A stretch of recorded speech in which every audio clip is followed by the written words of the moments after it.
The measurements don't lie. 22 millimeters maximum amplitude, 105 seconds duration. These numbers recorded at Mount Semeru on January 7th represent seismic violence equivalent to a magnitude 4.8 earthquake, but focused entirely through a single volcanic vent. When this signature repeated 31 times in 6 hours, it shattered every model for volcanic eruption frequency. PVM-BG monitoring stations have now confirmed that Semeru's activity has reached 72 eruptions in 2026 alone. Each event generated earthquake swarms with amplitudes reaching 23 millimeters, lasting nearly 3 minutes of continuous geological disruption.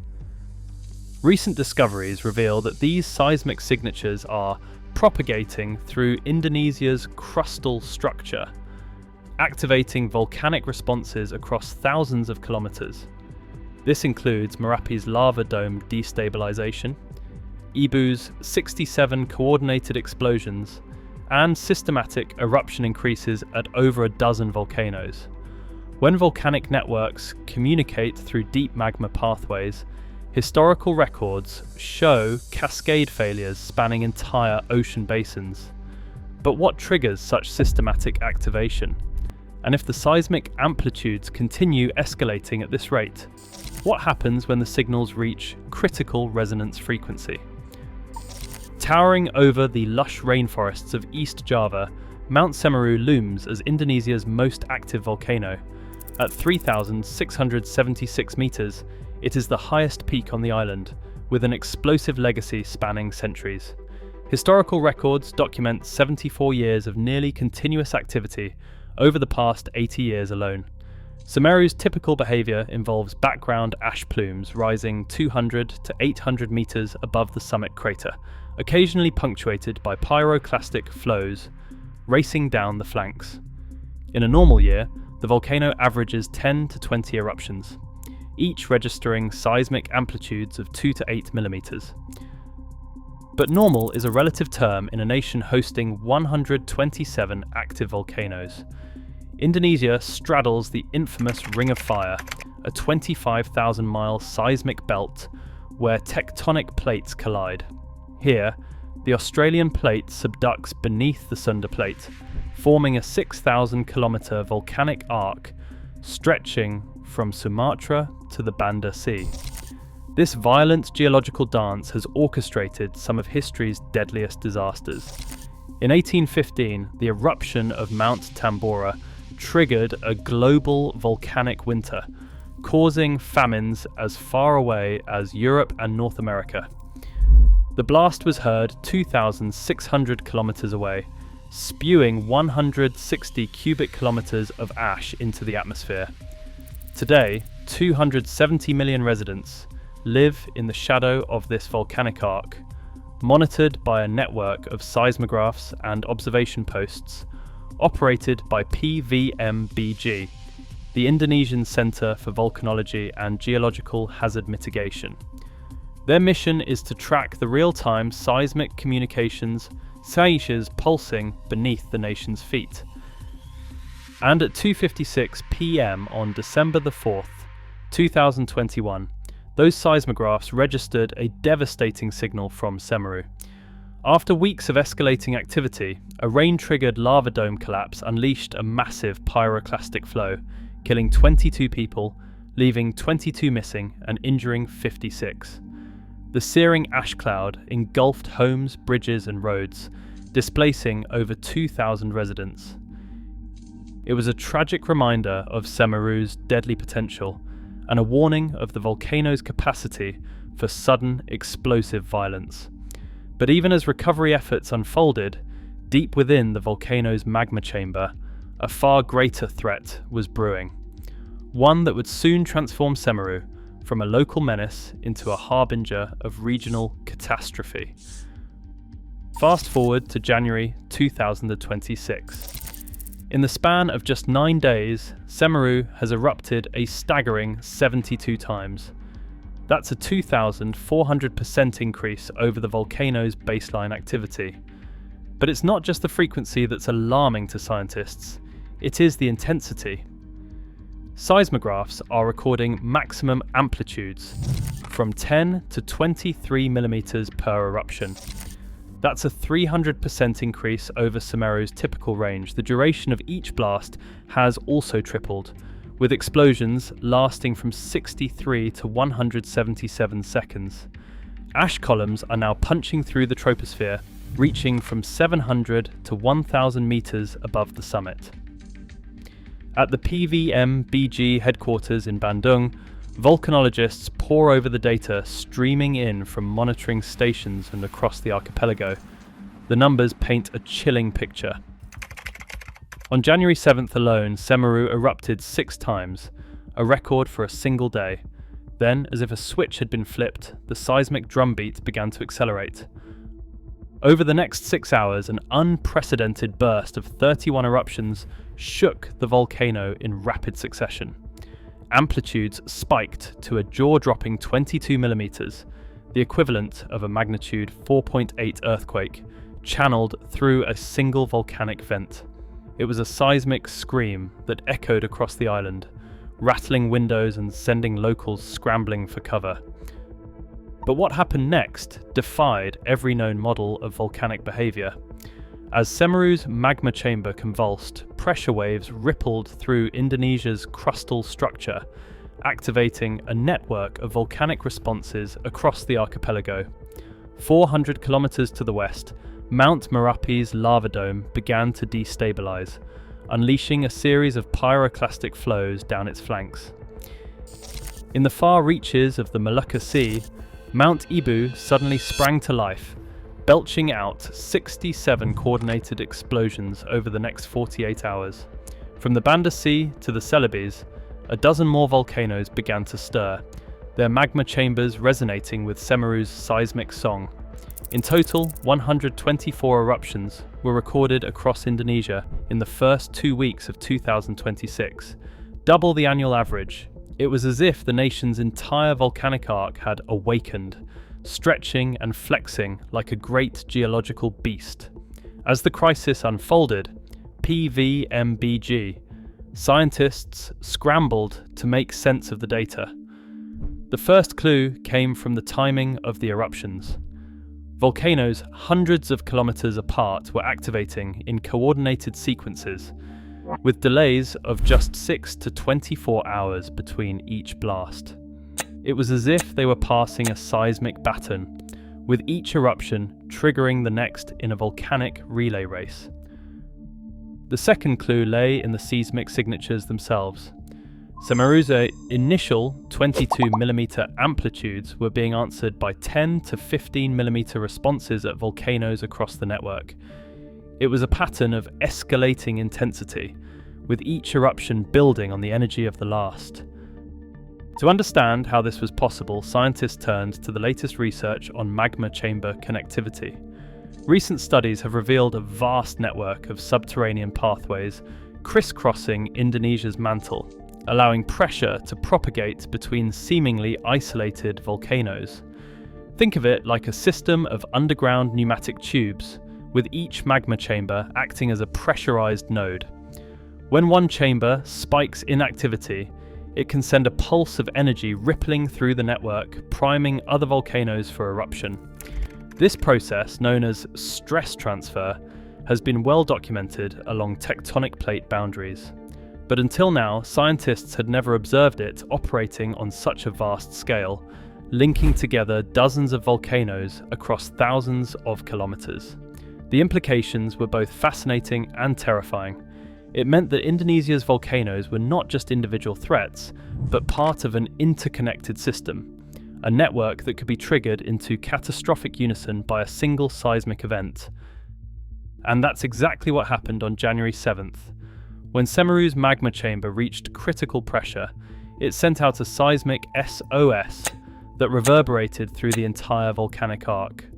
One by one, other chambers began to answer the call, setting off a chain reaction of eruptions that stretched from Java to Papua. The data was irrefutable. Observation posts across the country recorded unprecedented activity, with volcanoes that had lain dormant for decades suddenly springing back to life. International monitoring agencies from the Global Volcanism Program to NASA's Earth Observatory confirmed the pattern of systematic triggering. But even as the evidence mounted, one question loomed above all others. What would happen if the pressure kept building? What if Semeru's magma chamber continued to send out seismic pulses at ever-increasing amplitudes? As volcanologists watched the data roll in, a chilling hypothesis began to take shape. If the pressure waves reached a critical threshold, a resonance frequency that could vibrate the entire network in synchronicity, the results would be nothing short of apocalyptic. To understand the stakes, we need to take a closer look at Semeru's escalation pattern. In the first week of January, the volcano erupted 20 times. In the second week, that number jumped to 35. Projecting forward, mathematical models suggest that if the trend continues, Semeru could be erupting 50 times per week by mid-February. But it is not just the frequency that is alarming, it is the intensity. With each passing day, Semeru's seismic amplitudes are growing stronger, regularly breaching from 22 to 23 millimeters. That is a critical threshold volcanologists have long feared, a tipping point beyond which the magma chamber could reach resonance frequency. To understand what that means, imagine standing in front of a massive speaker at a rock concert. As the volume increases, you can feel the sound waves vibrating in your chest cavity. Now imagine that sensation amplified 1,000,000 times over, with seismic waves powerful enough to shake the Earth's crust like a plucked guitar string. That's what resonance can do to a volcanic arc. If Semeru's pressure waves reach 25 millimeters or beyond, they could create a harmonic feedback loop, causing dozens of magma chambers to vibrate in synchronicity. The result would be a cascade of simultaneous eruptions, with volcanoes across the archipelago exploding in a choreographed sequence of destruction. It is a worst-case scenario that volcanologists have modelled for decades, but never thought they would see in their lifetimes. Historical data shows that when eruption rates exceed 100 per week, the chances of a network collapse increase exponentially. At that point, the system becomes so unstable that even a small perturbation, a distant earthquake, or a change in atmospheric pressure could set off a chain reaction of cataclysmic proportions. The consequences of such an event would be felt far beyond Indonesia's borders. The archipelago sits at the heart of the Ring of Fire, a 25,000-mile seismic belt that accounts for 75% of the world's volcanoes. If Semeru's activity spreads to other parts of the network, to the Philippines, Japan, or the Americas, the results could be nothing short of catastrophic. In 1815, the eruption of Mount Tambora plunged the Earth into a year of darkness, triggering crop failures and famines across the globe. But Tambora was just a single volcano, erupting in isolation. If a dozen or more volcanoes were to explode simultaneously, the amount of ash and sulfur dioxide pumped into the atmosphere could be enough to trigger a volcanic winter, a period of global cooling that could last for years. The logistics of such a scenario are difficult to fathom. Indonesia alone is home to 150 million people, with millions more living in the shadow of active volcanoes across the Ring of Fire. Evacuating even a fraction of that population would be an undertaking of biblical proportions, straining the resources of even the most developed nations. But it's not just the human toll that concerns scientists. A cascade of volcanic eruptions could also have devastating effects on the planet's climate and ecosystems. Volcanic ash can disrupt aviation routes, ground flights, and interfere with satellite communications.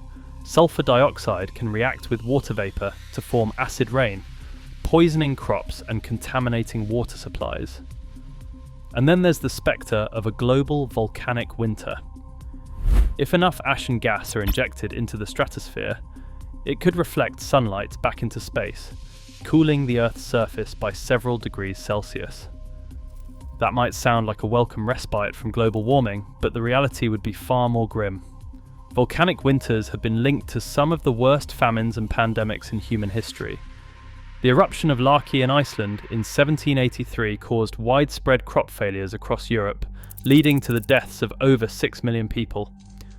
The Toba supervolcano eruption 74,000 years ago is thought to have triggered a global cooling event that nearly drove humanity to extinction. In a world already grappling with the effects of climate change, a volcanic winter could be the final nail in the coffin for many species, including our own. As scientists continue to monitor Semeru's activity, the spectre of a network collapse looms large over the Ring of Fire. The seismic data streaming in from Indonesia's volcanoes tells a story that challenges everything we thought we knew about the Earth's molten underbelly. These are not just isolated pockets of magma bubbling away in their own private chambers. They are part of a vast, interconnected system, a network of volcanic veins and arteries that pulses with the planet's heartbeat. When one chamber spikes in activity, the pressure ripples out like a seismic tsunami, priming other volcanoes for eruption. And if those pressure waves reach a critical threshold, a resonance frequency that sets the entire network humming in unison, the results could reshape the face of the planet. That is the chilling reality that Semeru's activity has laid bare. 72 eruptions in the span of a month are not just a local anomaly, they are a warning sign of a much greater threat lurking beneath the surface. A threat that could awaken not just Indonesia's volcanoes, but the entire Ring of Fire itself. The question now is whether we are prepared for what comes next. Can we develop new models and monitoring systems to predict cascading eruptions? Can we create evacuation plans and disaster response protocols to handle a network collapse? Or will we be caught flat-footed when the next Semeru sends out its seismic siren song? The answers to those questions may determine the fate of millions of people and the future of life on this planet.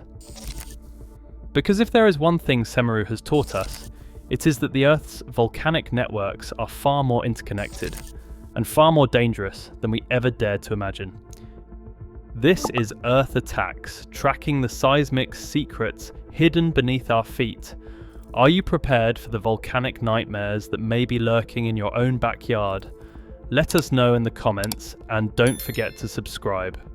When the next Semeru awakens, we'll be there on the front lines of the inferno.